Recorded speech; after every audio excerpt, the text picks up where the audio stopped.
తన శక్తి తనకు తెలియక ఆ సముద్ర తీరంలో నిల్చుడిపోయి ఉండిపోయాడు. అయ్యో, ఇంత శతయోజన విస్తీర్ణం అంటే 100 యోజనాలు విస్తీర్ణం ఉన్నటువంటి లంకా నగరాన్ని నేను ఎలా చేరుకోగలను అని చెప్పి హనుమంతుడు బాధపడుతూ ఉన్నట్ట.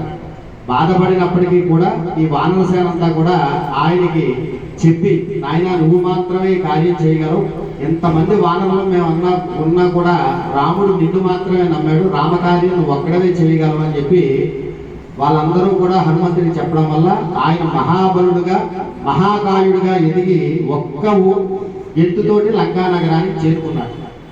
ఈ మధ్యలో ఎన్నో అవాంతరాలు వచ్చాయి. లంకిని వచ్చింది, మైనాక పర్వతం వచ్చింది.